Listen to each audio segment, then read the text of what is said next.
নর্তকীর আড্ডা, কোনো ছবির আড্ডা, কোনো নৃত্যের আড্ডা, কোনো বাদ্যযন্ত্রের আড্ডায় কোনোভাবে ভাইয়া অংশগ্রহণ করো, অংশগ্রহণ করো, অংশগ্রহণ করো। আমাদের ইমামে আজম আবু হানিফা রাহমাতুল্লাহ আলাইহি বলছেন, সিমাউল আগানি ফিসকুন ওয়া তালাজ্জুদু বিহা কুফরুন। গান শোনা প্রকাশ্য পাপ। তিনি বলছেন গান শুনে মজা পাওয়া এটা কুফরি,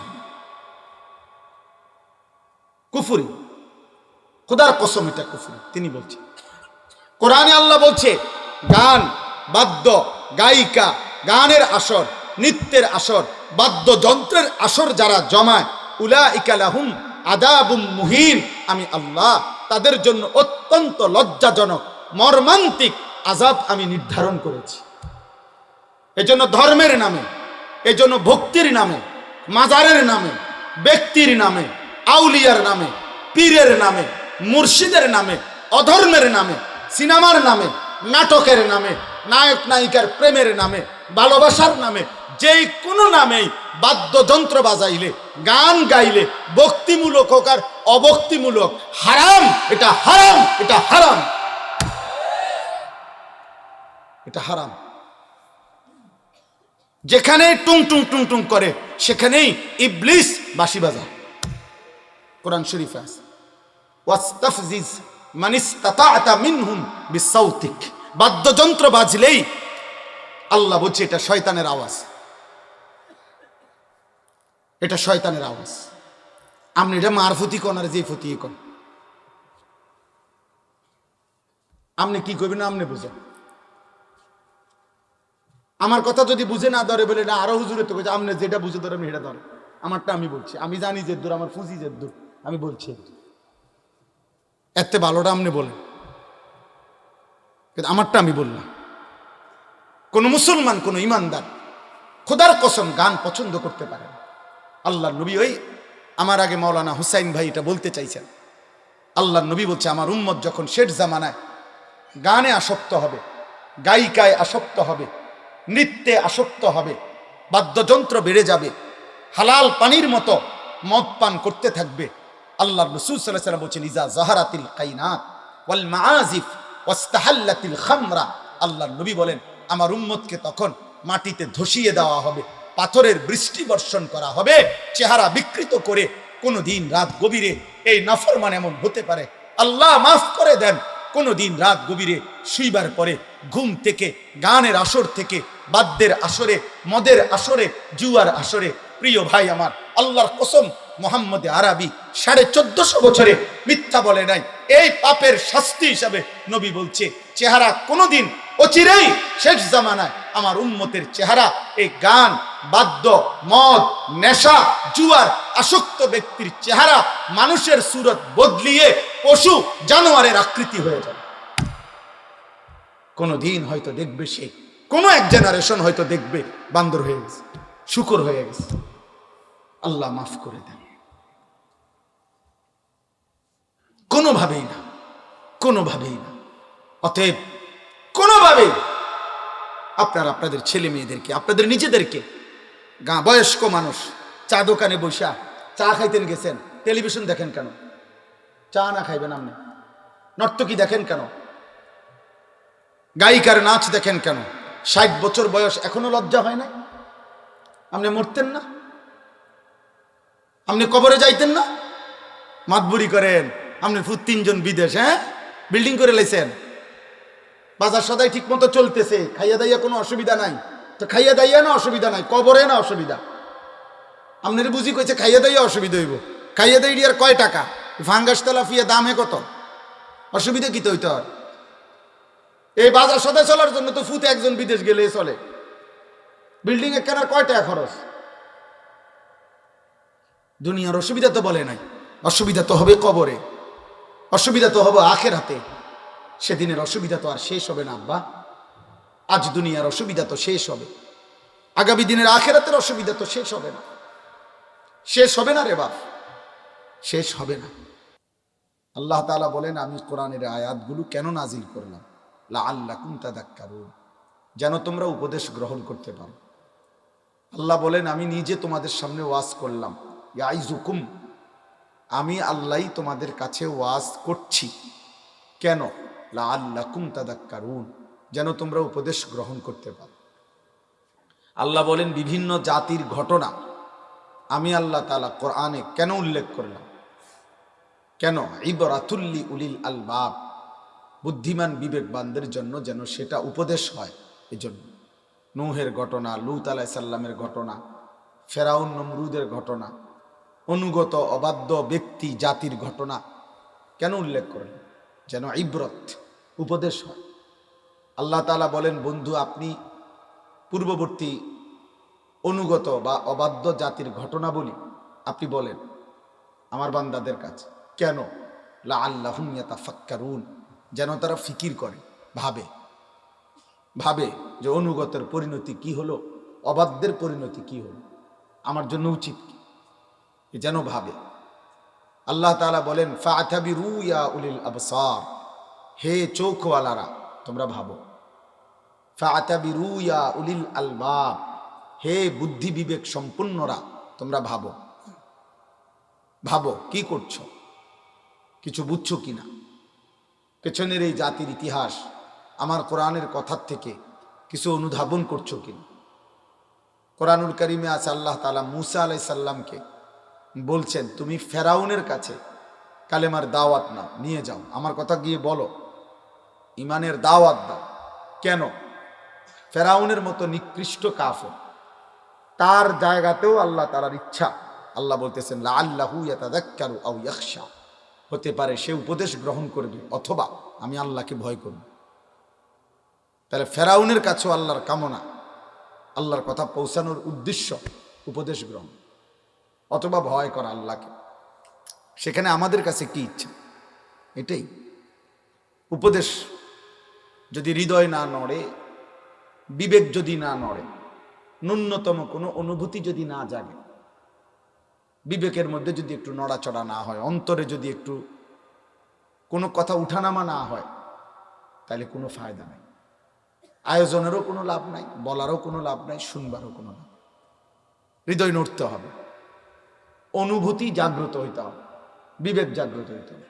যে যেখানে আছি সেখানে দাঁড়িয়ে চিন্তা করতে হবে, আমি এই মুহূর্তে আমার জিন্দিগির যেখানে আছি এখান থেকে আখেরাত, আমি আগামীকাল আল্লাহর সামনে দাঁড়াইলে মুক্তি পাবো তো?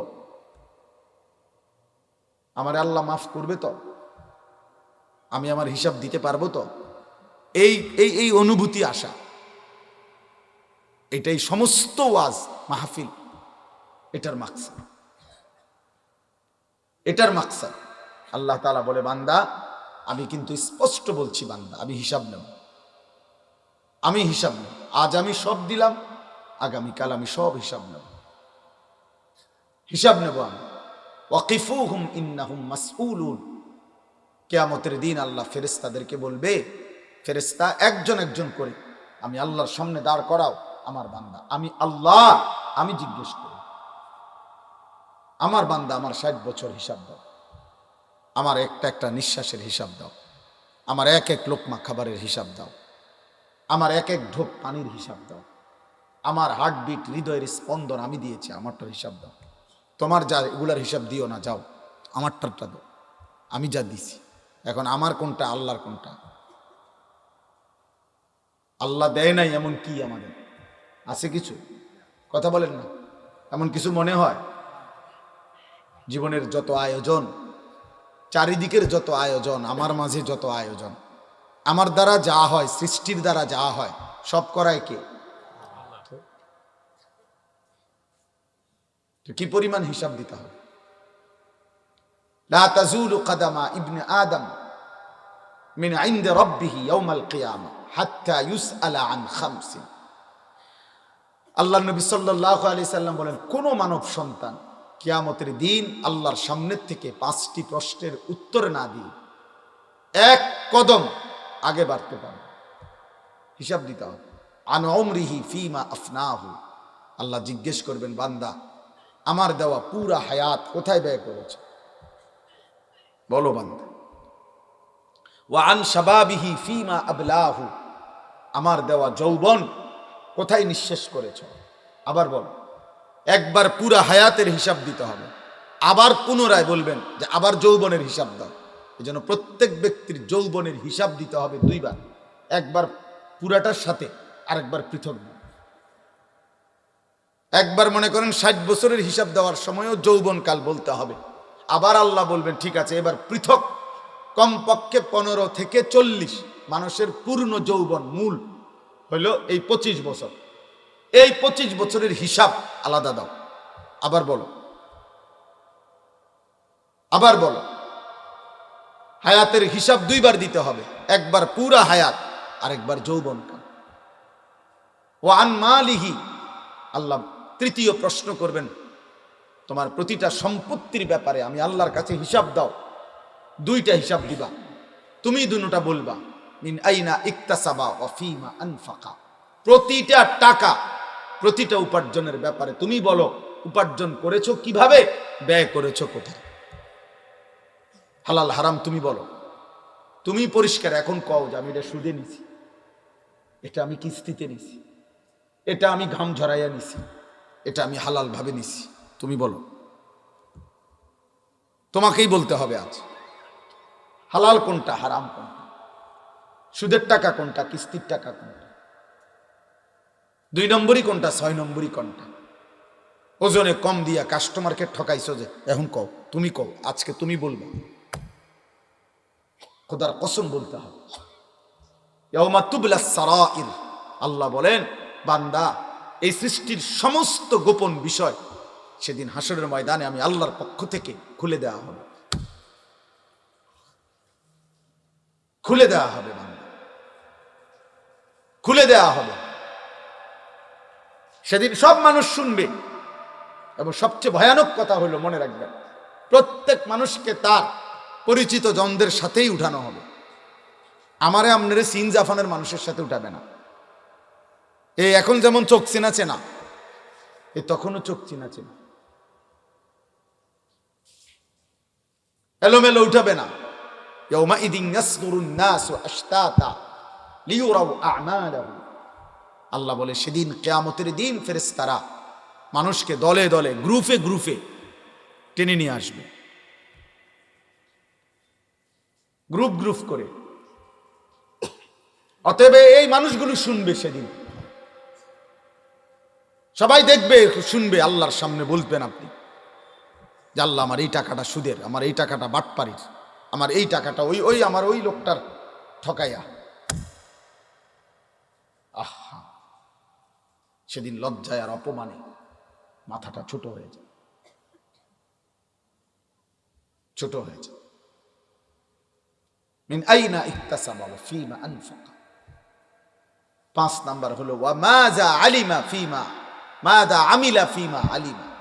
আমার কোরআন, আমার সুন্নাহ, যা কিছু তুমি শুনেছ তদনুযায়ী কি পরিমাণ আমল করেছ। তুমি বলো, তুমি কি শোনো নাই নামাজ 5 ওয়াক্ত? তো বান্দা বলবে হ্যাঁ। তো এবার বলো পড়ছো কোথায়? তুমি কি শোনো নাই যাকাত ফরজ? হ্যাঁ শুনেছি আল্লাহ। তো এবার বলো তুমি যাকাত কতটুকু আদায় করেছো? তুমি কি শুনছো হজ ফরজ? হ্যাঁ শুনেছি। তো এখন বলো হজ আদায় করছো কি? তুমি কি শুনেছো রোজা ফরজ? হ্যাঁ শুনেছি। তো এখন বলো তুমি কি শুনছো মিথ্যা বলা হারাম? হ্যাঁ শুনছি। এখন বলো কেন বলো? তুমি কি শুনছিলা সুদ খাওয়া হারাম? হ্যাঁ শুনছি। তো এখন বলো কেন খাই? তুমি কি শুনছিলা চুরি করা হারাম? হ্যাঁ শুনছিলাম। তো এখন বলো তুমি কি শুনেছো জিনা করা হারাম? হ্যাঁ শুনেছি মাওলা। তো এখন বলো। সবচেয়ে ভয়ঙ্কর আরো কথা হলো কিয়ামতের দিন অস্বীকার করার মতো কোনো হিম্মত সাহস কারো হবে না। মানে আপনি নয়সে কইবেন, এখন যেরকম আমরা কৌশল করি, সত্যকে মিথ্যা বলি, মিথ্যাকে সত্য বলি, মহান আল্লাহর সামনে কিভাবে বলবো? ফেরেশতা একটা টানা চটকনা দিবে, এক শট থাপ্পরের লগে উড়াই লেবো 3000 মাইল দূরে। যে বেটা কার সামনে কথা বল, দাঁড়ো, কোথায় দাঁড়াইছো খবর আছে? আমরা তাফসীরের মধ্যে পড়ছি শুধু এই আয়াত, আহা ওয়াকিফুহুম ইন্নাহুম মাসউলুন। আল্লাহ বলবে আমার বান্দাকে ফেরেশতা আমার সামনে এনে দাঁড় করাও, আমি জিজ্ঞেস করব।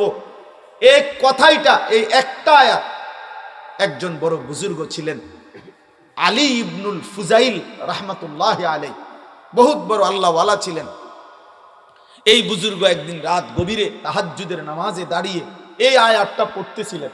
হঠাৎ এই আয়াত পড়া অবস্থায় আখিরাতের ভয়, আল্লাহর সামনে দাঁড়ানোর ভয় ওনার কলিজার মধ্যে এমন ভাবে উঠছে যে উনি আর আয়াত সামনে পড়তে পারে নাই। ওই অবস্থাতেই বেহুশ হয়েছেন, ওই অবস্থাতেই ইন্তেকাল করছে। ওই এক কথা ভাবছেন, কলিজা শুদ্ধা বেকার হয়ে গেছেন যে হায় আমার মালিক জিজ্ঞেস করলে আমি কি বলবো। গভীর রাতে এটা ওনার মনে হয়েছে যে ইন্না লিল্লাহ, আমি কি বলবো আমার মালিকের, আমার জিন্দিগির হিসাব কেমনে দেব। বাপ আমার, ভাই আমার, বন্ধু আমার, নওজোয়ান সাথী আমার, কোনোভাবেই মাহফিল যেন কোনো বক্তার পরিচিতি, সুখ্যাতি, সুনাম, হুঙ্কার, ঝংকার এর জন্য না হয়, এর জন্য না হয়, কোনো ব্যক্তির পরিচিতির জন্য না, এটা কোনো শোডাউন, কোনো প্রদর্শনী, কোনো নির্বাচনী প্রচারণা, এটা নয়।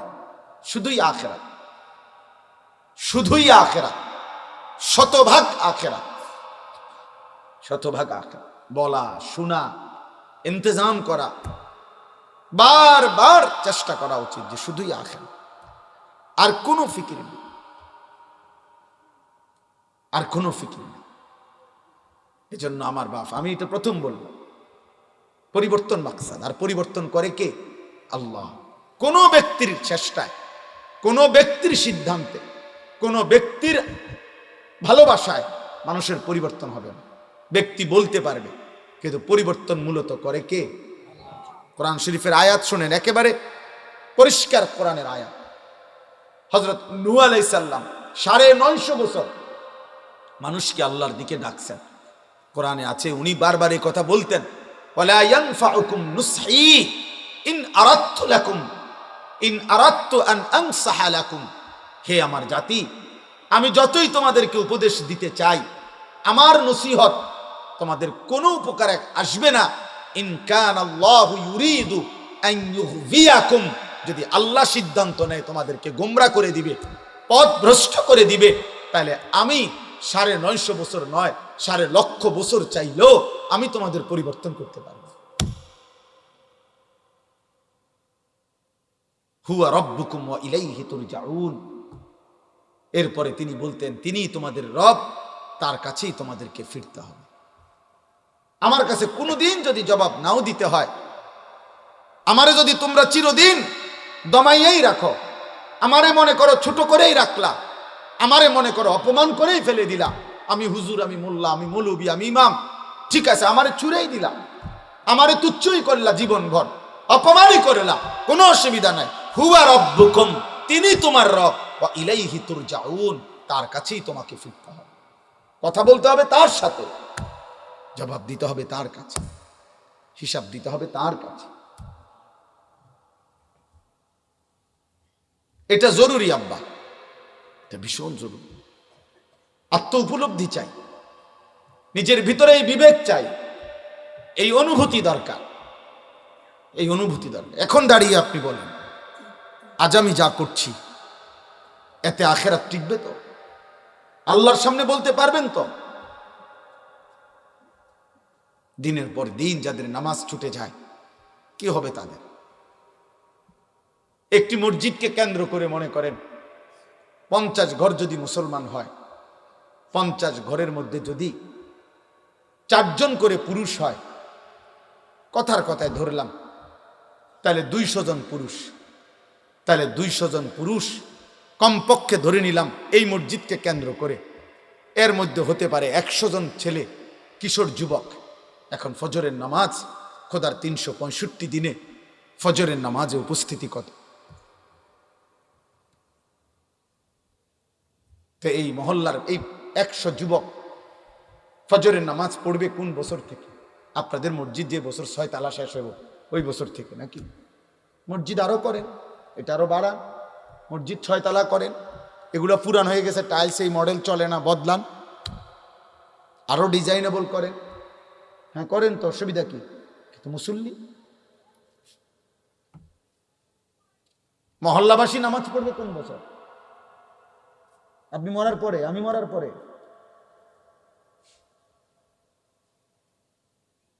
যে ঘর, যে পরিবার, যে ব্যক্তি, যে সমাজ যারা মুসলিম পরিচয়ধারী ফজরের নামাজ পড়ে না, দিনের পর দিন, খোদার কসম আল্লাহর নবী বলছে তারা মুনাফিক, মুনাফিক, মুনাফিক বেটা, মুনাফিক বেটা, মুনাফিক। মুসলমান পরিচয় দিয়া তুমি যদি ময়নামতি বাজারেও মাইকিং করো, তারপরেও তুমি মুনাফিক। তোমার নবী বলছে তুমি মুনাফিক। আল্লাহর নবী বলছে, বুখারীর হাদিস, মুসলিম শরীফের হাদিস। তাইলে বলেন পরিবর্তন মাকসাদ, এই জন্য বললাম। হযরত শুআইব আলাইহিস সালামের কথা কোরআনে আছে। হযরত শুআইব নবী দিবানিশি মানুষকে আল্লাহর দিকে ডাকতেন আর বলতেন, ওমা উরিদু আন উখালিফাকুম ইলা মা আনহাকুম আনহু ইন উরিদু ইল্লাল ইসলাহা মাসতাতাতু। হে আমার জাতি, প্রতিদিন আমি তোমাদেরকে যা বলছি আল্লাহর কথা, শরীয়তের কথা, আখিরাতের কথা, হে আমার জাতি, এর ব্যতিক্রম করা, এর উল্টা পথে চলা আমি নিজের জন্য, আমার নিজে কোনোভাবে আমি এটা পছন্দ করি না। বরং আমিও চাই তোমাদেরকে আমি যা বলছি তা আমিও পালন করতে চাই, আমিও মানতে চাই। তোমাদেরকে যেমন 5 ওয়াক্ত বলছি, আমার জন্য 5 ওয়াক্ত। তোমাদেরকে যেমন হারাম ছাড়তে বলছি, আমার জন্য হারাম ছাড়তে হবে। তোমাদেরকে যেমন আল্লাহর গোলামি করতে বলছি, আমাকেও আল্লাহর গোলামি করতে হবে। বাকি তোমাদেরকে তাইলে কেন বলছি? জাতি, আমি শুধু আমার সাধ্য দিয়ে তোমাদের পরিবর্তন চাচ্ছি। ইন উরিদু ইল্লাল ইসলাহ, আমার সাধ্যটুকু দিয়ে তোমাদের সংশোধন চাচ্ছি, সংশোধন চাচ্ছি। কেউ নিজেকে চালাক মনে করেন না, আমিও না, আপনিও না। দুনিয়া কামাই করার বুদ্ধি সবার কাছে আছে। ভাত মাছ চাল ডাল টাইলস এগুলো সবাই চিনে আব্বা, যে খুব আশ্চর্য কিছু না। শুধু শুধু আত্ম অহমিকায় ঢুকবেন না। বাড়ি করছেন, বিল্ডিং করছেন, সোফা আছে, খাট লাগাইছেন, টাইলস লাগাইছেন, এটি কোনো আশ্চর্য কিছু না।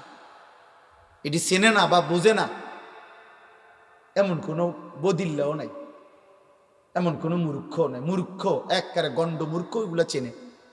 দুনিয়া একটা ফালতু জিনিস, এটা সবাই বোঝে। এত ফালতু জিনিসের জন্য এত দামি হায়াত পুরা শেষ করে ফেলতে হবে, এটা বোকামি ছাড়া আর কিছু না। এত বোকামি ছাড়া কিছু না। আখিরাত দরকার, পরিবর্তন চাই। আর পরিবর্তন এটাই মূল মাকসাদ। এই জুমার বয়ান মাকসাদ আখিরাত। মসজিদের ইমাম সাহেব বলুক আর আমি বলি, আর বাংলাদেশের শ্রেষ্ঠ বক্তা না, পৃথিবীর শ্রেষ্ঠ বক্তা বলুক, ফিকির একটাই, আখিরাত। বলেন কি? সবাই বলেন, বলেন, বলেন। জোয়ান ভাই আপনারা বলেন।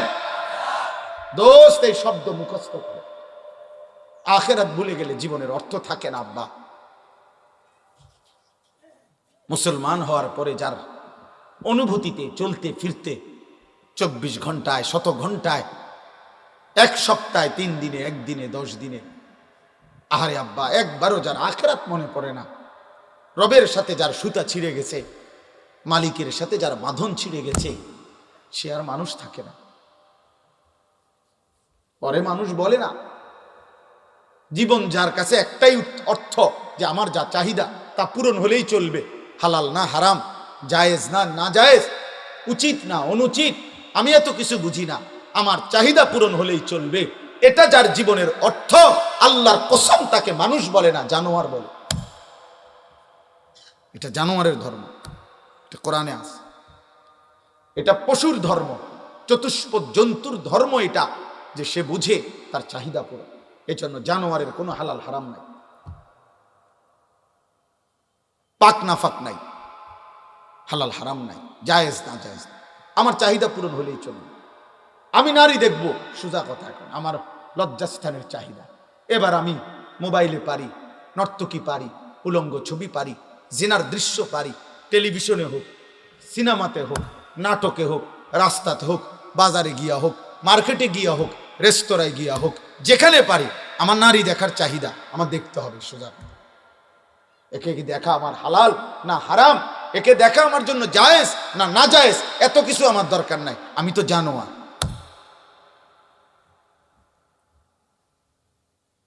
আমি তো ইনসান না, ইনসান হলেও না আমি পার্থক্য বুঝতাম।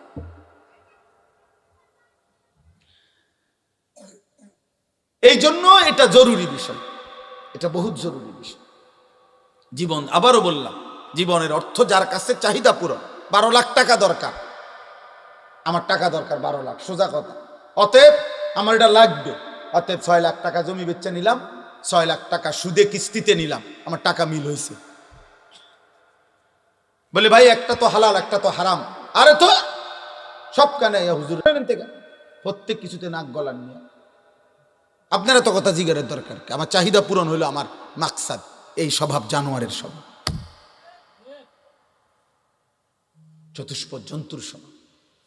ইনসান তাকে বলে যে বোঝে, যার উপলব্ধি আছে, আকলে তাম মানুষ বলে তাকে, যাকে আল্লাহ তাআলা পূর্ণ আকল, আকলে তাম দিয়েছেন, পূর্ণ আকল দিয়েছেন, পূর্ণ বুদ্ধি, পূর্ণ বিবেচনা বোধ দিয়েছেন। প্রত্যেক প্রাণীকে, প্রত্যেক সৃষ্টিকে আল্লাহ তাআলা প্রয়োজন পরিমাণ কিছু না কিছু আকল দিয়েছেন, কিন্তু সর্বাধিক পূর্ণ আকল আল্লাহ দিয়েছেন কাকে? মানুষ। মানুষ এই মোবাইল যারা হাতে ধরে রাখছেন, মোবাইল আপনারা নামাইয়া আমার কথা এমনি তাকাইয়া শুনেন, আমি বললাম ভালো হবে, আপনার জন্য ভালো হবে। কাউরে দেখানোর জন্য পরে ইডি থুইয়া দেন, হেবাটার দরকার হলে হেবাটা পরে শুনি, নাহলে উনি আইসে না কা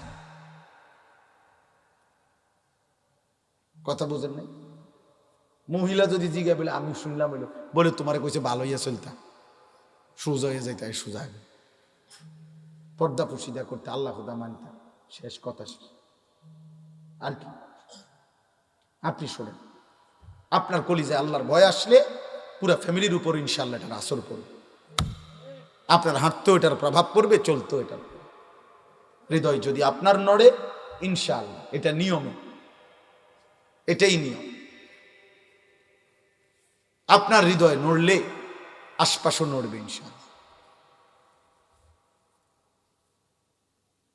এই জন্য আমরা প্রত্যেকেই, আমার উদ্দেশ্য আমি বললাম আলহামদুলিল্লাহ, ঝুমুর পশ্চিম পাড়া বাইতুসালাম জামে মসজিদের আজকের মাহফিল, এই মাহফিল আমাদের মাহফিল। আমি এই মহল্লার ছেলে, এখন আপনাদের মহল্লায় থাকি, আমি আপনাদের, আমরাও আপনাদের, আপনারাও আমার, মিলেমিশে আমরা থাকি। আমাদের নওজোয়ান তোমরা, আমরা কারো বড় ভাই, বয়সে যদি আমাদের ছোট হয়, সমবয়সী অথবা আমাদের বাবা দাদা, প্রত্যেকের পরিবর্তন, প্রত্যেকের আখেরা। খোদার কসম, যাকে আল্লাহ তাআলা ন্যূনতম এলেম যৎকিঞ্চিত দিয়েছেন, কোরআন সুন্নাহর এলেম আল্লাহ যাকে যেটুক দিয়েছেন, ওই এলেমের প্রথম দাবি আল্লাহর বান্দাদের আখেরাতের পরিবর্তন, প্রথম ফিকির। ওয়ালিউযিরু কওমাহুম ইযা রাজাউ ইলাইহিম লাআল্লাহুম ইয়াহযারুন। আল্লাহ কোরআনে স্পষ্ট বলছে, আমি আল্লাহ যাকে এলেম দিছি, দ্বীনের বুঝ দিছি, এর দ্বারা আমি কি চাই? ওই বান্দার দ্বারা আল্লাহ বলেন আমি তার দ্বারা চাই সে তার কওমকে, তার সম্প্রদায়কে, তার জাতিকে, তার জনগোষ্ঠীকে আমি আল্লাহর ভয় দেখাবে, যেন তারা আমাকে ভয় করতে পারে, আখিরাতকে ভয় করতে পারে, জাহান্নামকে ভয় করতে পারে। আল্লাহ তাআলা ইলমের মাকসাদ বলছেন, কোরআন সুন্নাহর ইলমের মাকসাদ। আমারও একটা ভালো চাকরি হবে, না না এতটুকু না, আমারও বিবি বাচ্চা নিয়ে সমাজে একটা সম্মানজনক পজিশনে ঘরবাড়ি করে থাকতে পারবো, এতটুকু না। উম্মতের ফিকির, মানুষের পরিবর্তন কোরআনুল কারীমের মধ্যে আছে। আমি আপনাদেরকে 2টা উদাহরণ দেখাই। একজন পিতা তার পুত্রকে কেমনে বলছে, একজন পুত্র তার পিতার জন্য কি পরিমাণ চাইছে। ছোট্ট 2টা উদাহরণ দিন। একজন পিতা নূহ আলাইহিস সালাম, ওনার ছেলের নাম কেনান, কাফের। এই ছেলেটার ইমানের জন্য, ছেলেটাকে জাহান্নাম থেকে বাঁচাবার জন্য, খোদার কসম আব্বা, এই বাপ নূহ আলাইহিস সালাম কি পরিমাণ ছটফট করছে, মহান আল্লাহ তাআলা পুরাটা ঘটনা কোরআনে উল্লেখ করছে।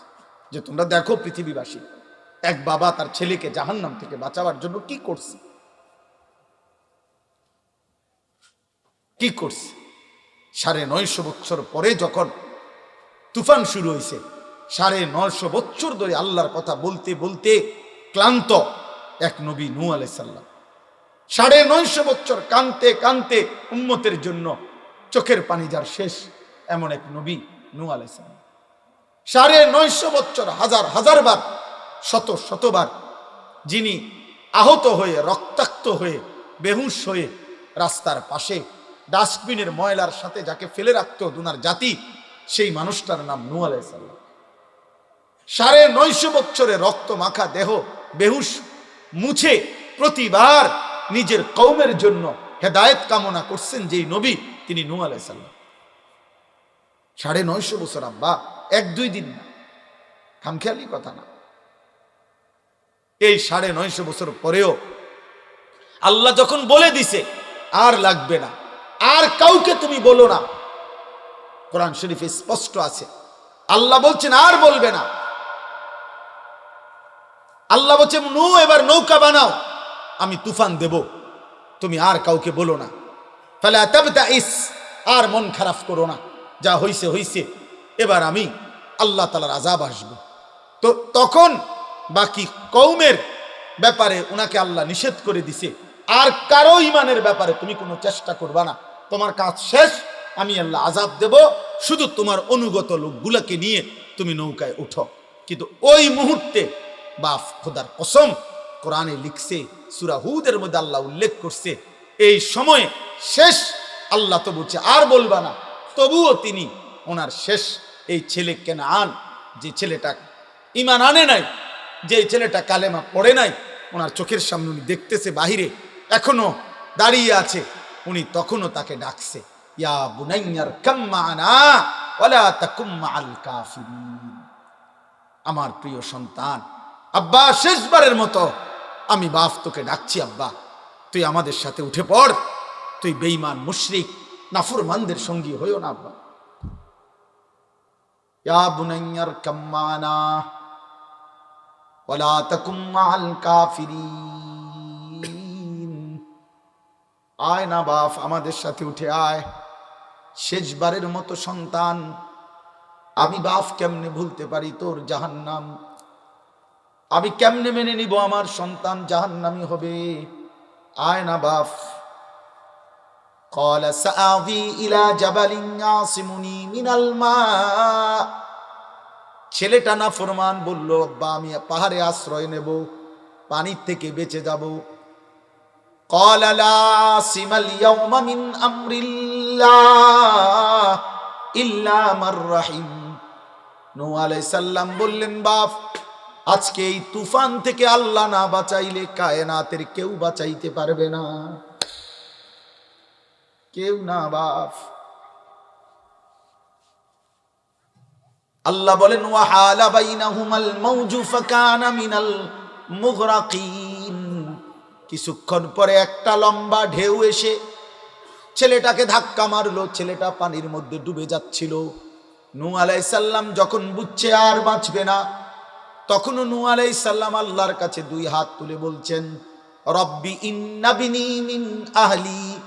আল্লাহ, ডুবে যাচ্ছে যেই ছেলেটা, ওইটা আমার বংশ, আমার পরিবার, আমার রক্ত, আমার কলিজার টুকরা সন্তান, আমি কেমনে মেনে নিব মাওলা? অনন্তকালের জাহান্নামে সে জ্বলবে মাওলা, আমি এটা কেমনে মেনে নেই? দেখেন না কিছু করা যায় কিনা, ও তো আমার ছেলে। আল্লাহ বললেন, ক্বালা ইয়া নূহ ইন্নাহু লাইসা মিন আহলিক ইন্নাহু আমালুন গায়রু সালিহ। আল্লাহ বললেন, না নূহ, এটা তোমার ছেলে নয়, এটা বেআমল নাফরমান সন্তান, সারাটা জিন্দেগি আল্লাহর নাফরমানি, তোমার নাফরমানি করেছে। ফালা তাসআলনি মা লাইসা লাকা বিহি ইলমুন। যার ব্যাপারে তোমার পূর্ণ কোনো জ্ঞান নাই, তার ব্যাপারে আমি আল্লাহর কাছে কিছু চেয়েও না, হাত নামাও। এরপরে আল্লাহ নূহ নবীকে ধমক দিছে, ইন্নী আইজুকা আন তাকুনা মিনাল জাহিলিন। আল্লাহ বললেন, নূহ সাবধান, তুমি কিন্তু আমার নবী, তুমি মূর্খদের মতো কাজ করো না। বেঈমানের জন্য হাত উঠাইলা কেমনে? তুমি না আমার নবী, তুমি জানো না আমি আল্লাহ তাআলা মুশরিকের জন্য দোয়া কবুল করি না? তুমি কি জানো না আমি বেঈমানের জন্য দোয়া কবুল করি না? কেমনে হাত উঠাইলা? এরপরে নূহ আলাইহিস সালাম হাত নামায় ফেলছে। নূহ আলাইহিস সালাম বলছেন, আল্লাহ আমার বেখেয়াল হয়ে গেছে, আল্লাহ সন্তানের ভালোবাসায় সন্তানের জাহান্নামের আগুনে জ্বলবে এই ভয়ে মাওলা, এই অস্থিরতায় দুনিয়ার জন্য তো না। সন্তান আমার খানায় কষ্ট পাবে, বাড়িতে কষ্ট পাবে, এর জন্য না মাওলা। ছেলেটা আমার জাহান্নামের আগুনে জ্বলবে এই অস্থিরতায় আমি ভুলে গেছিলাম, আমি হাত তুলে ফেলছি, আপনি আমারে মাফ করে দেন। ওয়া ইল্লা তাগফিরলি ওয়া তারহামনি আকুম মিনাল খাসিরিন। নূহ আলাইহিস সালাম বললেন, আল্লাহ ভুল হয়ে গেছে, মাফ করে দেন। আপনি মাফ না করলে আমি নবী হয়েও ক্ষতিগ্রস্তদের অন্তর্ভুক্ত হয়ে যাব। হ্যাঁ, এক বাবার মূল ফিকির এটা। আপনারা বুঝলেন না? আপনারা বুঝলেন বাড়ি, বিল্ডিং, দালান, ঘর বাড়ি, বাজার, সদাই, বিয়ে শাদী, না রে আব্বা, ওটা তো ও করতে পারবে, এতিম বাচ্চাও তো এগুলা করতে পারে। জন্মসূত্রে যে বাপ হারাইছে সেও তো দুনিয়া সাজাই নিতে পারে। জন্মের পরে যে বাবাকে দেখে নাই সেও তো দুনিয়া সাজাই নিতে পারে, বিয়ে করতে পারে, বিল্ডিং করতে পারে, চাকরি করতে পারে। এই হলো এক বাবা তার পুত্রের জন্য জাহান্নাম থেকে বাঁচাইতে কি ফোর্সবার ফিকির করছে। এবার শুনেন হযরত ইব্রাহিম আলাইহিস সালাম, আমরা নাম জানি কিনা বলেন না? উনি হলেন পুত্র। এবার উনার আব্বা এবার ফুত কি করে বাপের লেগে দেখেন। এতক্ষণ তো কইলাম বাপ করছে কার জন্য? ছেলের জন্য। এখন ফুতে কি কয় বাপের জন্য। ইব্রাহিম আলাইহিস সালাম ওনার আব্বাকে জাহান্নামের আগুন থেকে বাঁচাইবার জন্য কি পরিমাণ কথা বলছে, এই মূর্তি পূজা থেকে বাঁচাইবার জন্য আজরকে কোরআনে আল্লাহ সেটাও উল্লেখ করছে, সেটাও উল্লেখ করছে। এ আপনি শুনেন ইব্রাহিম আলাইহিস সালাম কি বলে, ইয়া আবাতি লিমা তাবুদু মা লা ইয়াসমাউ ওয়া লা ইউবসিরু ওয়া লা ইউগনি আনকা শাইআ। ইব্রাহিম ছেলে তার বাবা আজরকে বুঝাচ্ছে, আব্বা, হে আমার বাবা।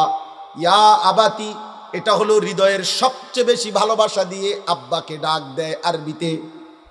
হে প্রিয় আব্বা, হে কলিজার টুকরা বাপ আমার, হে পরম শ্রদ্ধেয় বাপ আমার, আপনি কোন মূর্তির পূজা করেন?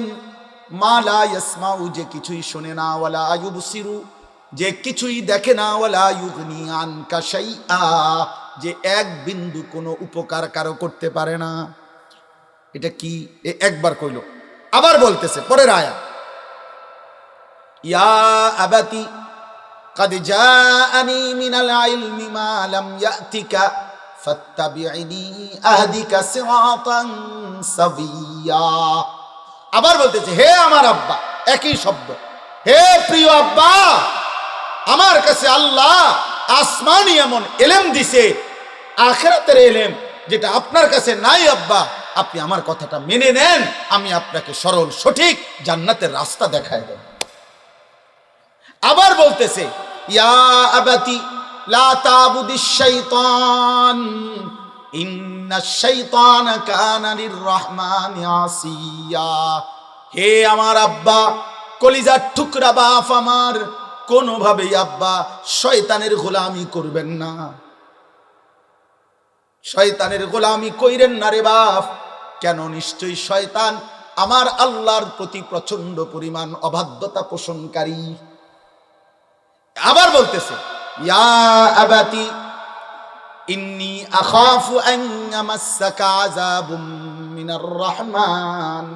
আব্বা, আমার বড় বেশি ভয় হয় বাপ, আপনি যদি ঈমান ছাড়া কালেমা ছাড়া কবরে চলে যান, আমার আল্লাহর আযাব আপনাকে স্পর্শ করবে। ফাতাকুনা লিশ-শাইতানি ওয়ালিয়া, আর আপনি তখন জাহান্নামে শয়তানের বন্ধু হয়ে যাবেন। তাফসীরের মধ্যে লিখছে যে, হে পৃথিবীবাসী, দেখো একজন সন্তান চারটা বাক্য বলছে, চারবারই বলছে, হে আব্বা, হে আব্বা, হে আব্বা, হে আব্বা, আমি আপনার পরিবর্তন চাই, পরিবর্তন চাই, আখিরাত চাই, আখিরাত চাই, আখিরাত চাই। আব্বা, আমি জমির হিসাব চাচ্ছি না, আমি বাড়ির হিসাব চাইতেছি না, আমি খাট পালঙের হিসাব চাই না, আব্বা আমার ওয়ারিসি সম্পত্তি চাই না, আপনাকে জাহান্নাম থেকে বাঁচাইতে চাই। বাপ, বাঁচেন, বাঁচেন, বাঁচেন। এই হলো ইমানদারের ফিকির। এবার আপনারা, আমি, আপনি সবাই যার যার জিম্মাদারির উপরে ইনসাফ করেন। আপনি বলেন, আপনি যদি সন্তান হন, আপনার বাবার জন্য আপনার এই ফিকির আছে কিনা? আপনি যদি বাবা হন, আপনার পরিবারস্থ সন্তান, স্ত্রী পরিজনের জন্য, তাদের ঈমান আমল আখিরাতের জন্য আপনার এই ফিকির আছে কিনা?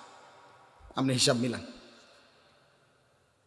আর যদি বলেন মক্কার কাফের কুরাইশদের মতো যে হুজুর, কোরআন শরীফে আছে সমস্ত অবিশ্বাসী মুশরিক বেঈমানদের একটা বড় আপত্তি ছিল, তারা আখিরাতের ব্যাপারে সন্দেহ পোষণ করত।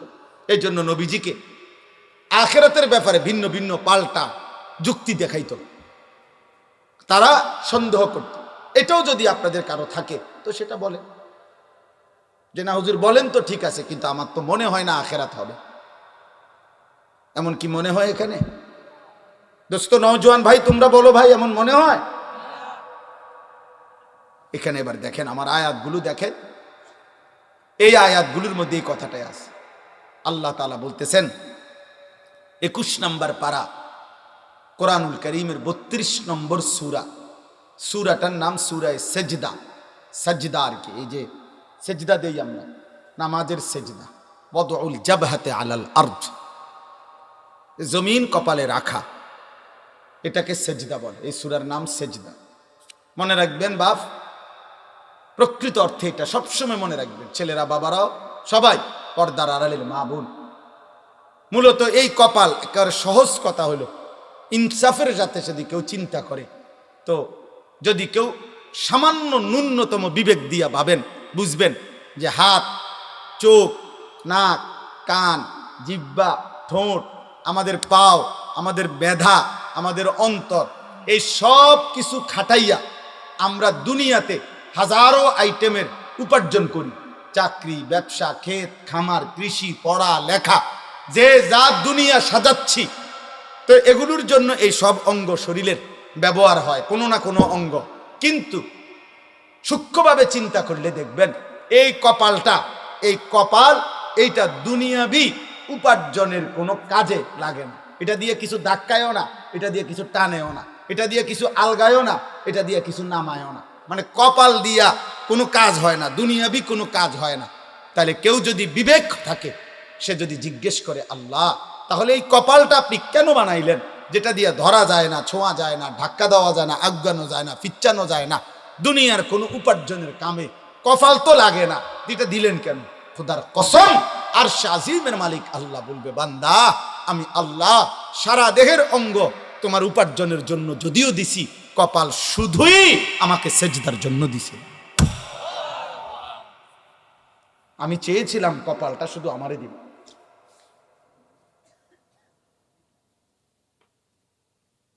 আমি সেজদা চাইছিলাম বান্দা।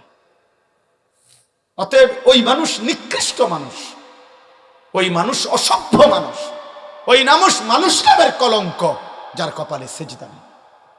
তুমি মুসলিম নামের কলঙ্ক, তুমি আল্লাহকে অপমান করলা, তুমি নবীকে অপমান করলা, তুমি মাকে অপমান করলা, তুমি বাবাকে অপমান করলা। যে নামাজ পড়ে না, যে সেজদা দেয়, ওই বদনসিব। এজন্য কপাল মন্দ কার? সেজদা নাই যান। বলেন কপাল মন্দ কার? হ্যাঁ হ্যাঁ হ্যাঁ, কসম আল্লাহ, মূলত ওই ব্যক্তির কপাল মন্দ যেই ব্যক্তির কপালে সেজদা নেই।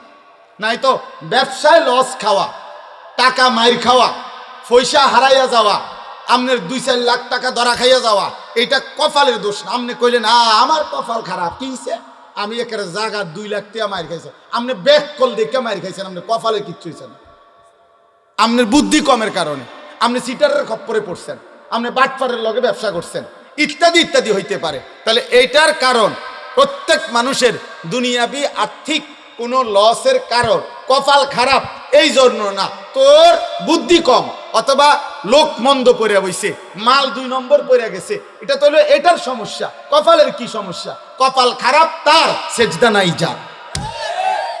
এই জন্য সেজদাবিহীন যুবক, সেজদাবিহীন কিশোর, সেজদাবিহীন মুসলমান, সেজদাবিহীন নারী, তুমি মন্দ কপাল, দুর্ভাগা, বদনসিব, বদনসিব, বদনসিব, তোর কপাল নাই, তোর কোনো কপাল নাই। বাতে খাও, তুমি পয়সাই কামাই করো, তুমি ঘুম যাইবা আর পেশাব করবা আর দুনিয়া ভোগ করবা। এতটুকু দুনিয়া জানোয়ারও ভোগ করে, দুনিয়া জানোয়ারও ভোগ করে, শুধু দুনিয়া জানোয়ারও ভোগ করে, দুনিয়ার প্রয়োজন জানোয়ারেরও পূরণ হয়। অতএব এটা জরুরি। কেন নামাজ পড়বেন না?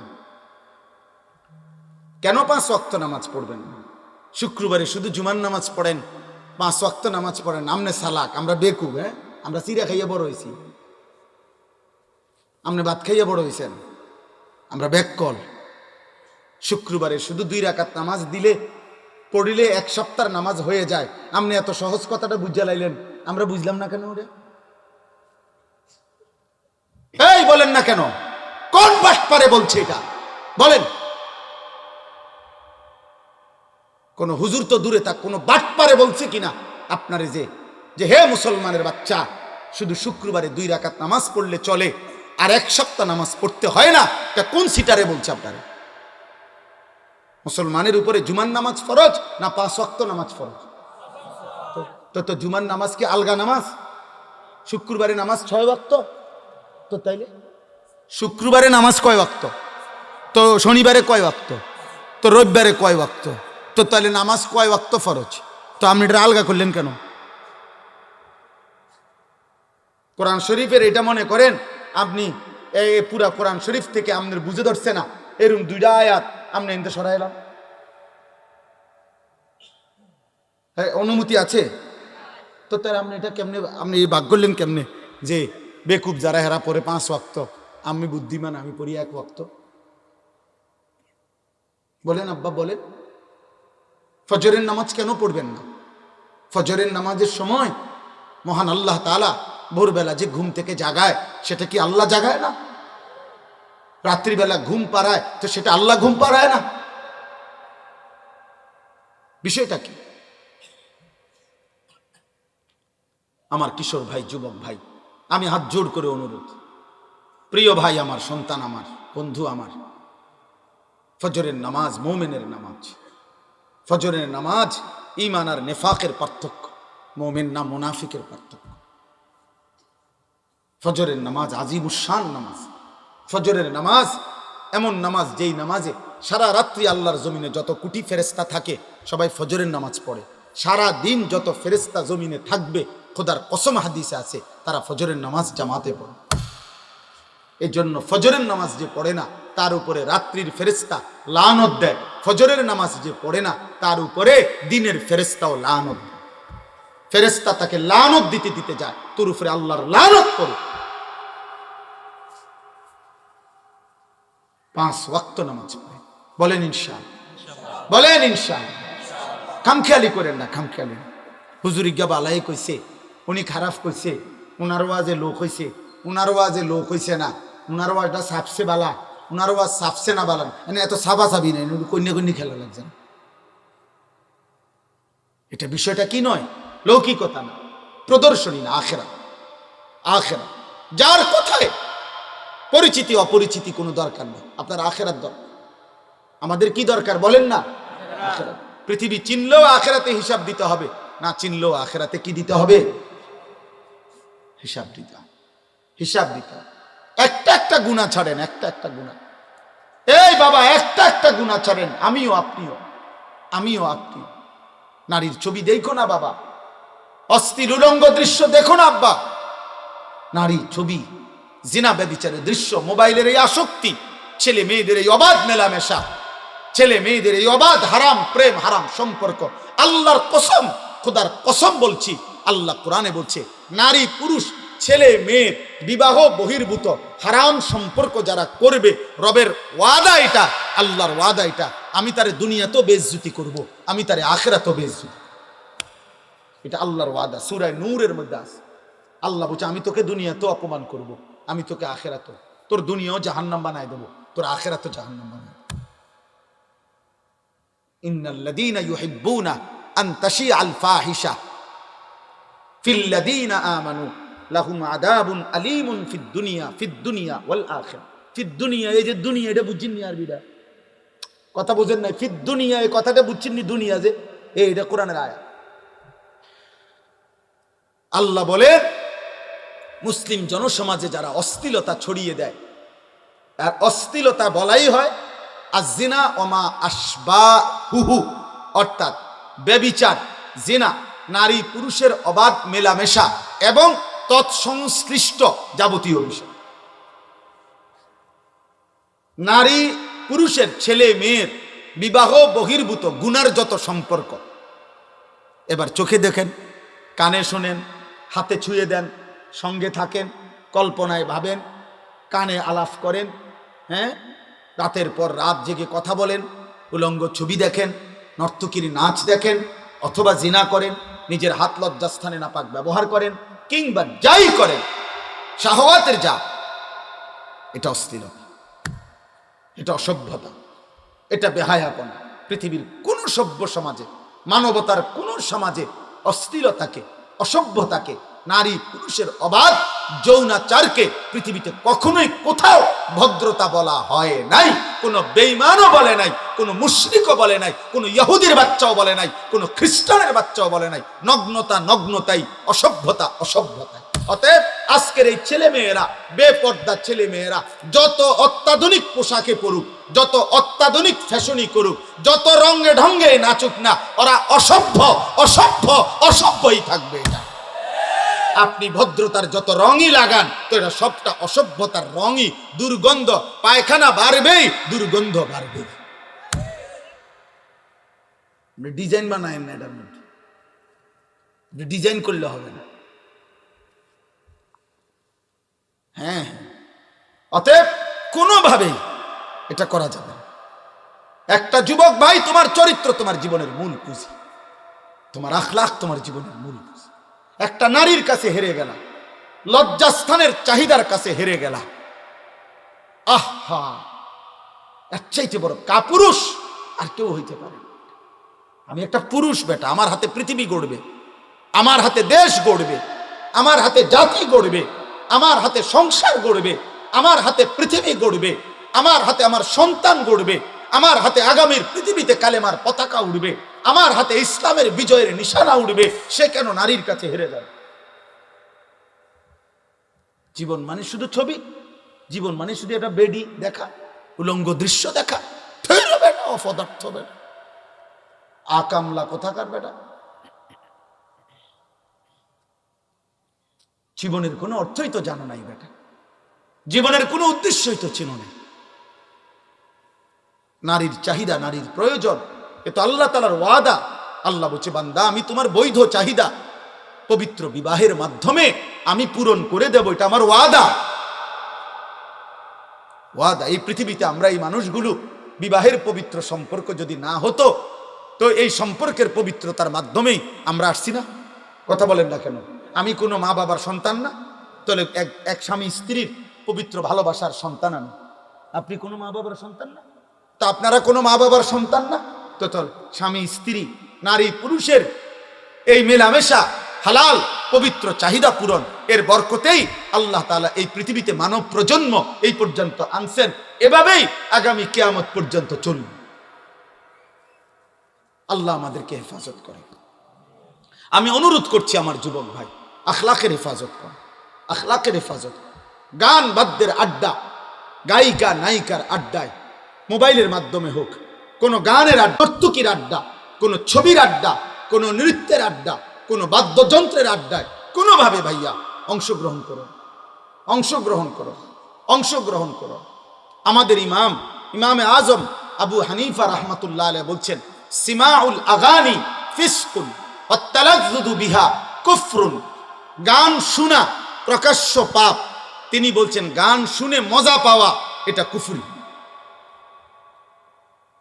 কুফরি, খোদার কসম এটা কুফরি। তিনি বলছেন, কোরআনে আল্লাহ বলছে গান, বাদ্য, গায়িকা, গানের আসর, নৃত্যের আসর, বাদ্যযন্ত্রের আসর যারা জমায়, উলাইকা লাহুম আযাবুম মুহিন, আমি আল্লাহ তাদের জন্য অত্যন্ত লজ্জাজনক মর্মান্তিক আযাব আমি নির্ধারণ করেছি। এজন্য ধর্মের নামে, এজন্য ভক্তির নামে, মাজারের নামে, ব্যক্তির নামে, আউলিয়ার নামে, পীরের নামে, মুর্শিদের নামে, অধর্মের নামে, সিনেমার নামে, নাটকের নামে, নায়ক নায়িকার প্রেমের নামে, ভালোবাসার নামে, যেই কোনো নামেই বাদ্যযন্ত্র বাজাইলে, গান গাইলে, ভক্তিমূলক হোক আর অভক্তিমূলক, হারাম, এটা হারাম, এটা হারাম, এটা হারাম। যেখানেই টুং টুং টুং টুং করে সেখানেই ইবলিস বাঁশি বাজায়। কোরআন শরীফে আছে, ওয়াস্তাফজিজ মান ইসতাতা'তা মিনহুম বিসাউতিক, বাদ্যযন্ত্র বাজলেই আল্লাহ বলছে এটা শয়তানের আওয়াজ, এটা শয়তানের আওয়াজ। আপনি এটা মারফতি কোন আর যে ফতি কোন, আপনি কি করবেন না, আপনি বুঝেন। আমার কথা যদি বুঝে না ধরে বলে না আরো হুজুরে তো আপনি যেটা বুঝে ধরে আমি সেটা ধরে, আমারটা আমি বলছি, আমি জানি যে দূর, আমার ফুঁজি যে দূর, আমি বলছি এতে ভালোটা আপনি বলেন, কিন্তু আমারটা আমি বললাম। কোন মুসলমান, কোন ইমানদার খোদার কসম গান পছন্দ করতে পারে না। আল্লাহ নবী, ওই আমার আগে মাওলানা হুসাইন ভাই এটা বলতে চাইছেন, আল্লাহ নবী বলছে আমার উম্মত যখন শেষ জামানায় গানে আসক্ত হবে, গায়িকায় আসক্ত হবে, নৃত্যে আসক্ত হবে, বাদ্যযন্ত্র বেড়ে যাবে, হালাল পানির মতো মদ পান করতে থাকবে। আল্লাহ রাসূল সাল্লাল্লাহু আলাইহি ওয়াসাল্লাম বলেছেন ইজা যাহারাতিল কাইনাত ওয়াল মাআজিফ ওয়াস্তাহাল্লাতিল খামরা, আল্লাহ নবী বলেন আমার উম্মতকে তখন মাটিতে ধসিয়ে দেওয়া হবে, পাথরের বৃষ্টি বর্ষণ করা হবে, চেহারা বিকৃত করে। কোনো দিন রাত গভীরে এই নাফরমান এমন হতে পারে, আল্লাহ মাফ করে দেন, কোনো দিন রাত গভীরে শুইবার পরে ঘুম থেকে, গানের আসর থেকে, বাদ্যের আসরে, মদের আসরে, জুয়ার আসরে, প্রিয় ভাই আমার, আল্লাহর কসম মুহাম্মদ আরবি 1450 বছরে মিথ্যা বলে নাই। এই পাপের শাস্তি হিসাবে নবী বলছে চেহারা কোনোদিন অচিরেই শেষ জামানায় আমার উম্মতের চেহারা এই গান, বাদ্য, মদ, নেশা, জুয়ার আসক্ত ব্যক্তির চেহারা মানুষের সুরত বদলিয়ে পশু জানোয়ারের আকৃতি হয়ে যাবে। কোনদিন হয়তো দেখবে সে, কোন এক জেনারেশন হয়তো দেখবে বান্দর হয়ে গেছে, শুকর হয়ে গেছে। আল্লাহ মাফ করে দেন। কোনোভাবেই না, কোনোভাবেই না। অতএব কোনোভাবেই আপনারা আপনাদের ছেলে মেয়েদেরকে, আপনাদের নিজেদেরকে, বয়স্ক মানুষ চা দোকানে বসা চা খাইতেন গেছেন, টেলিভিশন দেখেন কেন? চা না খাইবেন আপনি? নর্তকী দেখেন কেন? গায়িকার নাচ দেখেন কেন? 60 বছর বয়স এখনো লজ্জা হয় না? আপনি মরতেন না? আপনি কবরে যাইতেন না? মাতবুরি করেন, আপনি 3 জন বিদেশ, হ্যাঁ, বিল্ডিং করে লাইছেন, বাজার সদাই ঠিক মতো চলতেছে, খাইয়া দাইয়া কোনো অসুবিধা নাই, তো খাইয়া দাইয়া না অসুবিধা নাই, কবরে না অসুবিধা। আপনার বুঝি কইছে খাইয়া দাইয়া অসুবিধা হইব, খাইয়া দাই আর কয় টাকা, ফাঙ্গাস তেলাফিয়া দামে কত, অসুবিধা কি তো হইতে হয়? এই বাজার সদাই চলার জন্য তো ফুতে একজন বিদেশ গেলে চলে, বিল্ডিং এ কেনার কয় টাকা খরচ? দুনিয়ার অসুবিধা তো বলে নাই, অসুবিধা তো হবে কবরে, অসুবিধা তো হবে আখিরাতে। সেদিনের অসুবিধা তো আর শেষ হবে না আব্বা। আজ দুনিয়ার অসুবিধা তো শেষ হবে, আগামী দিনের আখিরাতের অসুবিধা তো শেষ হবে না, শেষ হবে না রে বাপ, শেষ হবে না।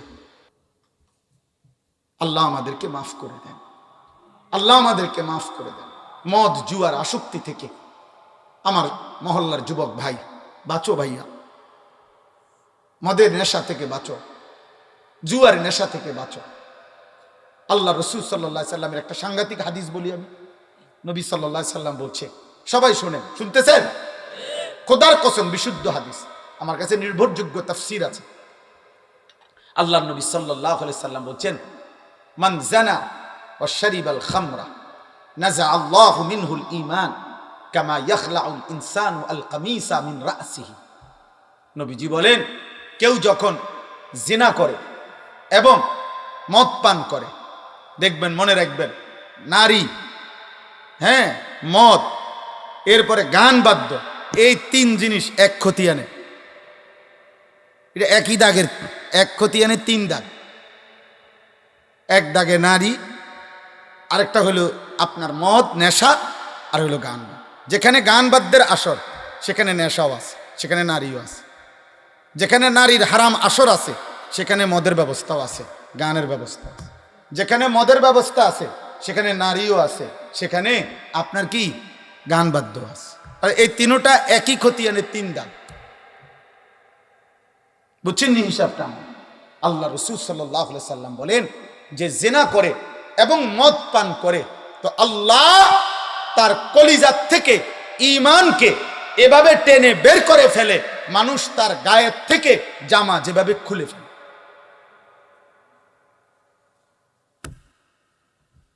মানুষ তার দেহ থেকে জামা যেমন খুলে ফেলে, খোদার কসম নবী বলছে, আল্লাহ তার কলিজা থেকে ঈমান এভাবে বের করে ফেলে। আর যদি ওই অবস্থায় মৃত্যু হয়, তো তোমার মৃত্যু কি হবে তুমি কবরে গেলে বুঝবে, তুমি হাসরে গেলে বুঝবে। আল্লাহ নবী সাল্লাল্লাহু আলাইহি ওয়াসাল্লাম বলছেন, যে ব্যক্তি মদ এবং জুয়ায় আসক্ত, আল্লাহ নবী বলছে তার দুইটা পাপ মারাত্মক। মদে আসক্ত ব্যক্তি, জুয়া খেলে যারা, জুয়া, মোবাইলে জুয়া হোক, বাহিরে জুয়া হোক, অথবা এই বেট বাজি ধইরা বিভিন্ন রকম খেলে, কোথায় জুয়া এখানে ধরে, খেলে ওইখানে আপনার, অর্থাৎ কেউ ফুটবল খেলে, কেউ ক্রিকেট খেলে, খেলে বেঈমানে, আর এখানে মুসলমানের নাফরমান সে জুয়া ধরে, বেট ধরে, আর বাজি ধরে।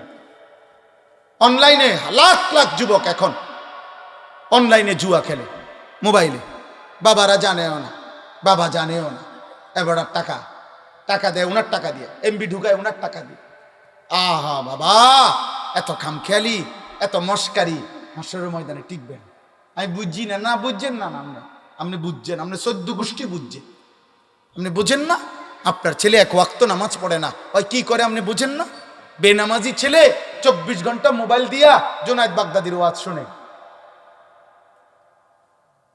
আপনার ছেলে আল্লাহর কোরআনে একটা রাকাত নামাজ পড়ে না, ওই সারা রাত মোবাইলে আপনার ছেলে আব্দুল কাদের জিলানীর ওয়াজ শুনে। আপনি বুঝেন না, আপনি চিরা খান, আপনি সহজ কথা বুঝেন, 100 বার বুঝেন। আমারে আপনি 900 বললে, আপনারে আমি 900 বললে হবে না। আখেরাত, আখেরাত ওইখানে কি বলবেন সেটা ভাবেন। এই জন্য আল্লাহ নবী সাল্লাল্লাহু আলাইহি সাল্লাম বলেন, মদে যে আসক্ত, জুয়াতে যে আসক্ত, নবীজি বলছে তার দুইটা মারাত্মক ক্ষতি। এক, তারাকাস সালাহ, সে নামাজ ছেড়ে দেয়। 2, এটা বলাও কঠিন হাদিস, নবীজি বলছে মাদক আসক্ত, জুয়ায় আসক্ত এই নাফরমান ধীরে ধীরে ওয়াকা আলা আম্মাতিহি ওয়া খালাতিহি, নাউযুবিল্লাহ। আল্লাহ নবী বলেন, সে অচিরেই তার আপনজনদের সাথে, চাচি, মামি, ফুফি, খালা, চাচাতো, মামাতো, ফুফাতো, খালাতো বোন, এমন নিকট আত্মীয়, মাহরাম নিকট আত্মীয় নারীদের সাথে জিনা, ব্যভিচার করতে উদ্যত।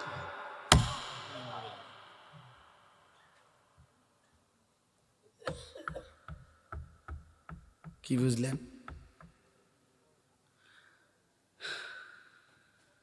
ফাফাক্কির, আপনি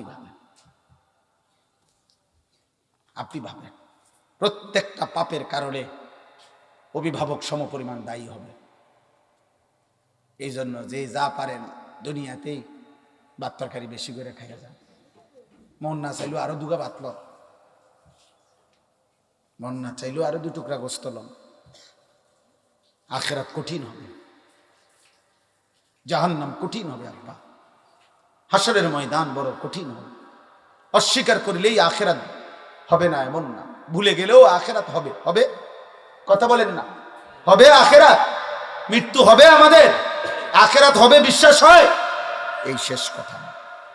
এবার শুধু আমি 5টা আয়াতের তর্জমা বলি, তাইলে আমার কথা শেষ। আমি আমার কথা এতটুকু বললাম, 2 কথা বললাম। 1 নম্বর কথা হলো, একজন বাবা তার পরিবারস্থদের জাহান্নাম থেকে বাঁচাবার জন্য জীবনের সবটুকু কোরবান করা উচিত। দ্বিতীয়ত একজন সন্তানও তার বাবা, তার মা, তার উপরস্থদেরও জাহান্নাম থেকে বাঁচাবার জন্য জীবনের সর্বোচ্চ চেষ্টা করা উচিত। এটার দলিল দিছি। আর দ্বিতীয়ত বললাম, আমি আপনি আখিরাতকে ভয় করে, কবরকে ভয় করে যাবতীয় গুনাহ আমার এবং আমার পরিবারস্থ সদস্যদের জীবন থেকে দূর করার, সরানোর, বাঁচানোর শতভাগ চেষ্টা করা আমাদের জন্য ফরজে আইন, বাধ্যতা। এই দুই কথা বুঝাইতে পারলাম কিনা? এবার তর্জমা শুনেন। ওয়াকালু আইদা যালালনা ফিল আরদ আইন্না লাফি খালকিন জাদীদ। 21 নম্বর পারা, 32 নম্বর সূরা, সূরা সেজদার 5টা আয়াত পড়ছি, শুধু অনুবাদ বলছি। 10, 11, 12, 13, 14 এই 5 আয়াত।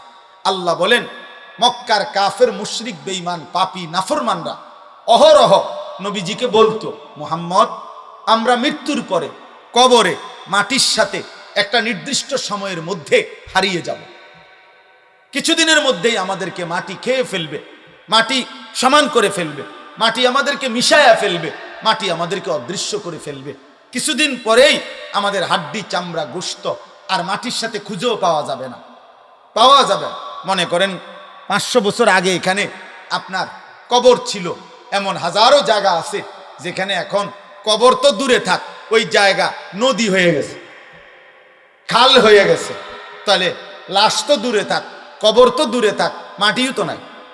তো তারা বলতো, মুহাম্মদ, সেই রকম আমাদেরকে, যারা মাটির সাথে এভাবে হারিয়ে যাব, মিশে যাব, আমাদেরকে পুনরায় নতুন করে কিয়ামতের দিন আল্লাহ আবার সৃষ্টি করে হাসরের ময়দানে উঠাবে, এটা কিভাবে সম্ভব? পাইব কো? আড্ডি কই, চামড়া কই, গোশত কই, রক্ত কই? যুক্তি দেখায় কার সাথে? কার সাথে? আল্লাহর সাথে। মানে আল্লাহরে বলতেছে, আপনি কেমনে পারবেন? নবীজির মাধ্যমে জানতে চাইতেছে। আল্লাহ বলেন, বাল হুম বিলিকাই রাব্বিহিম কাফিরুন। হে বন্ধু, আপনি বুঝেন নাই বন্ধু, মূল বিষয় হলো ওদের প্রত্যেকের কলিজার মধ্যে আছে আখিরাত হবে, এটা ওরা বুঝে। আমি আল্লাহ সর্বশক্তিমান, ওরা জানে। যিনি সর্বশক্তিমান তিনি সবই করতে পারে, এটা তারা জানে। কিন্তু মূল বিষয় হলো ওরা চায় না যে আখিরাত যদি মেনে নেয়, তাইলে তো এটা মানতে হবে যে আমি আল্লাহর মুখোমুখি হবে, গুনার হিসাব দিতে হবে, নেক কাজের পুরস্কার নিতে হবে, নাফরমানির দুনিয়া ছেড়ে দিতে হবে, চুরি, ডাকাতি, অসভ্যতা, আল্লাহর অবাধ্যতা, কুফর, শিরিক, যাবতীয় কবিরা গুনাহ বাদ দিতে হবে, আমি আল্লাহর আনুগত্য করতে হবে। মূল বিষয় হলো এইটা তারা চাচ্ছে না, এই জন্য আখিরাতকে মানতে চাচ্ছে। বুঝেন নাই কথাটা? এই বর্তমান বাংলাদেশেও, সারা পৃথিবীতেও যত কাফের, যত মুশরিক, যত ইহুদি, যত খ্রিস্টান, যত নাস্তিক, যত মুরতাদ, যত আল্লাহদ্রোহী ব্যক্তি ইসলামের কোনো বিষয় নিয়ে বলে এটা বর্তমান যুগের সাথে সামঞ্জস্যপূর্ণ না, এটা বর্তমান সাথে খাপ খায় না, এটা আধুনিকতার পরিপন্থী, আল্লাহর কসম এগুলার একটাও কোনো কথা না।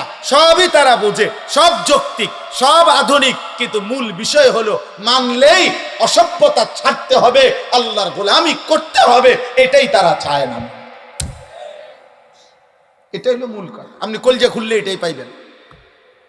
ওরা সবাই জানে যে কোরআনের বিধান কার্যকর করিলে, আল্লাহর বিধান কার্যকর করিলেই জমিন শতভাগ শান্তি হবে, অপরাধ নির্মূল হবে, এটা তারা কলজা দিয়া বোঝে। এ বুঝে দেখে বিরোধিতা করে, বুঝে দেখে বিরোধিতা করে। অন্য যে কোনো কেউ বুদ্ধিজীবী কোনো বুদ্ধি দিলে, আচ্ছা দেখি না, এটা প্রয়োগ করে দেখি। একজনে বলছে, বুদ্ধি দিছে, ফুটবল খেলতে খেলতে ফুটবল খেলার টুর্নামেন্ট করো, মাদক কমে যাবে। এই তো দেখি না, বুদ্ধি করছে।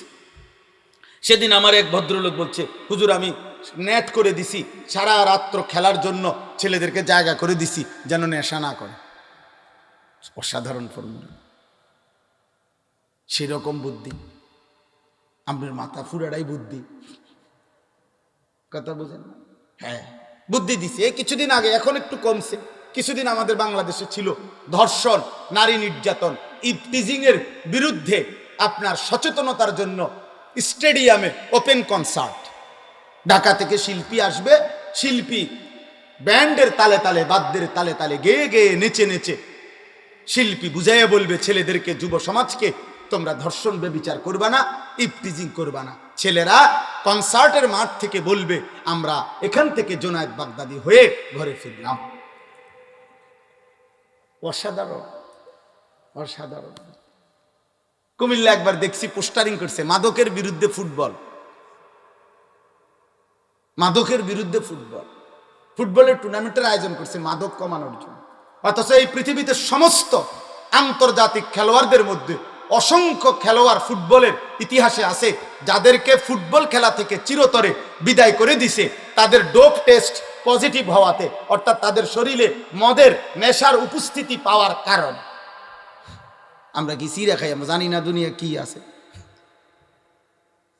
তাইলে যেই খেলার মাধ্যমে মদ থেকে যুব সমাজকে বাঁচাবে উনি নিজেই মদ খায়, বেড়াই তো ঘাস খায়।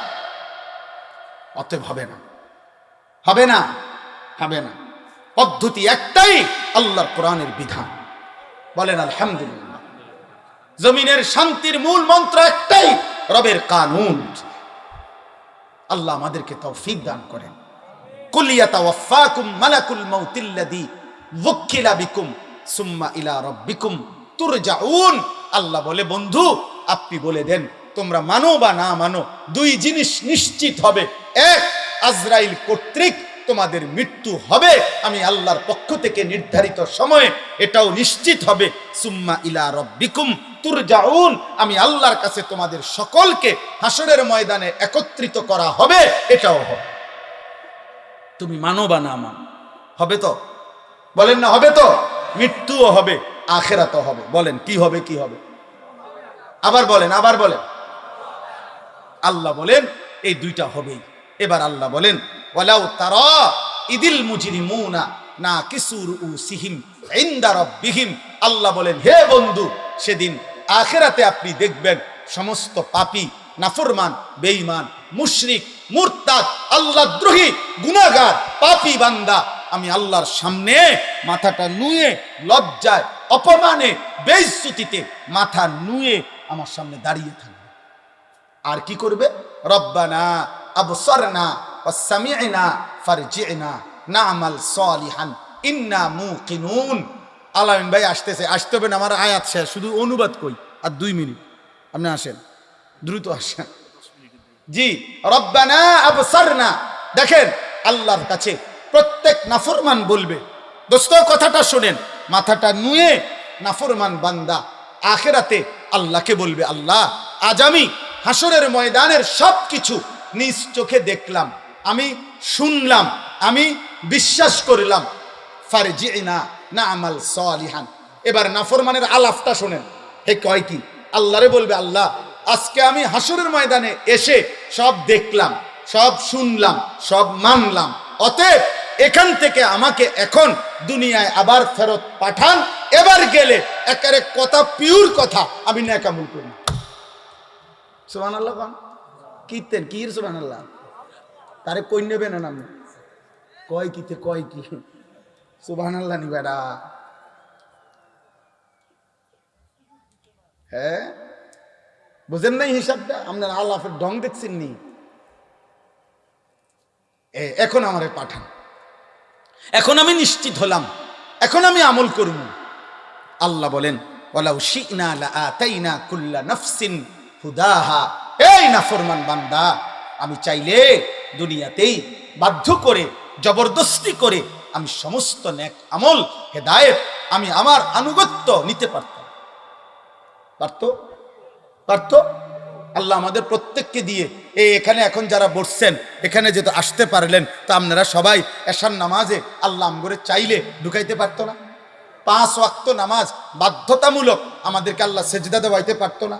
মনে করেন সেজদা যে দিতে চায় না, তার ঘাট সাইয়া যদি একটা থাপ্পড় মারে, খিসে একটা কিচ্চা মারে, যদি বাতিজার ফুৎকিতা, এই নাফরমান কেন সেজদা দিবি না মালিক?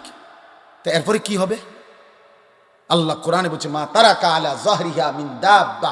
একটা পাপের শাস্তি যদি আমি আল্লাহ দুনিয়ায় কোনো নাফরমানকে পাপের প্রকৃত শাস্তি একবার দিতাম, আল্লাহর কসম আল্লাহ বলে কোন নাফরমান বান্দা আমার জমিনে আর কোনোদিন পিঠ সোজা করে মেরুদণ্ড সোজা করে আর হাঁটতে পারত না। কসম খোদার, এটা কোরআনের আয়াত। আল্লাহ বলে যদি একটি মিথ্যার কারণে আমার ফেরেশতা যদি করে জীবনে একবার ঘাট চাইয়া মারত যদি, তাহলে বান্দা তুমি আর কোনোদিন মেরুদণ্ড ভেঙে যাইতে।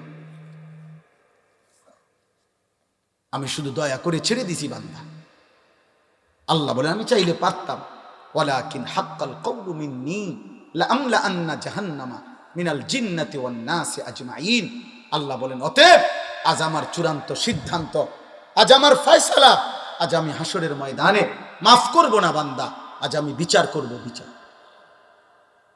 আজ আমি বিচার করব। আজ আমি তোর মতো নাফরমান মানুষ এবং জিন দিয়ে আমার জাহান্নাম পূর্ণ করব। আজ আর দুনিয়া যাবা না, আজ জাহান্নামে যাবা। ফাযুকু বিমা নাসিতুম লিকা ইয়াউমিকুম হাদা ইন্না নাসিনাকুম। আল্লাহ বলেন হে আমার নাফরমান বান্দা, দুনিয়ায় থাকতে তুমি আখিরাত ভুলে গিয়েছিলে, আজ আখিরাতে আমি আল্লাহ তোমাকে ভুলে গেলাম। যাও, আযুকু আযাবাল খুলদি বিমা কুনতুম তা'মালুন। সারা জীবনের নাফরমানির বিনিময়ে অনন্তকালের জাহান্নামের আযাব ভোগ করতে থাকো। তোমার পাপের শাস্তি তুমি ভোগ করো। নাউযুবিল্লাহ, বলেন নাউযুবিল্লাহ। আমার বাপ, আমি আপনাদের কাছে অনুরোধ করছি, এটুকুই আমার কথা। চলেন আমরা সিদ্ধান্ত নেই, আমরা আল্লাহকে রাজি করব। বলেন ইনশাআল্লাহ। যুবক ভাই বলো ইনশাআল্লাহ, নওজোয়ান ভাই বলো না ইনশাআল্লাহ। 5 ওয়াক্ত নামাজ পড়ো দোস্ত, তোমার জন্য তুমি পড়ো, তোমার জন্য তুমি পড়ো, তোমার ভালোর জন্য পড়ো। কোন নাফরমান পাপীকে প্রিয় ভাই পৃথিবী মনে রাখেন, পৃথিবী সম্মানের সাথে উচ্চারণ করেন। পৃথিবীতে তার নাম স্মরণীয় হয় না। ফেরাউনের নাম পৃথিবীর কেউ কুত্তার নামও রাখে না। নমরুদের নাম পৃথিবীতে কেউ কুত্তার নামও রাখে না। আবু জাহেলের নাম পৃথিবীতে কেউ কুত্তার নামও রাখে না। আবু লাহাবের নাম পৃথিবীতে কেউ কুত্তার নামও রাখে না। এই জন্য নাফরমান কোনোদিন পৃথিবীতে প্রিয় হয়ে স্মরণ হয় না, তার নাম স্মরণীয় হয় না। যদি কেউ উচ্চারণ করে তো সে ঘৃণা ভরে করে, ঘৃণা ভরে। এজন্য আমরা প্রত্যেকেই আজকের এই মোবারক মাহফিলে নিজেদের আখিরাতের ফিকিরে 5 ওয়াক্ত নামাজ পড়বো ইনশাআল্লাহ। ফজরের নামাজ সবাই পড়ার চেষ্টা করব, বলেন ইনশাআল্লাহ। যাবতীয় মদ, জুয়া, গান, বাদ্য, জিনা, ব্যভিচার, অশ্লীলতা থেকে বাঁচার আমি আপনি সকলেই চেষ্টা করব ইনশাআল্লাহ। আমাদের জন্য দোয়া করেন। আপনাদের কাছে আমার এবার আর 5টা মিনিট, একের ঘড়ি ধরা। প্রিয় ভাই মাওলানা বয়ান করবেন, আপনাদের কাছে 5 মিনিট সময়, একের ঘোড়া আমার দেরি হয়ে গেছে। আমি আরো আগে ছেড়ে দেওয়ার কথা ছিল, কিন্তু আপনাদের এই উপস্থিতির মহব্বত দেখে আমি আসলে বলছি। আমার 5টা মিনিট হাত জোড় করে অনুরোধ। আমি খুব লম্বা কালেকশন করতে জানি।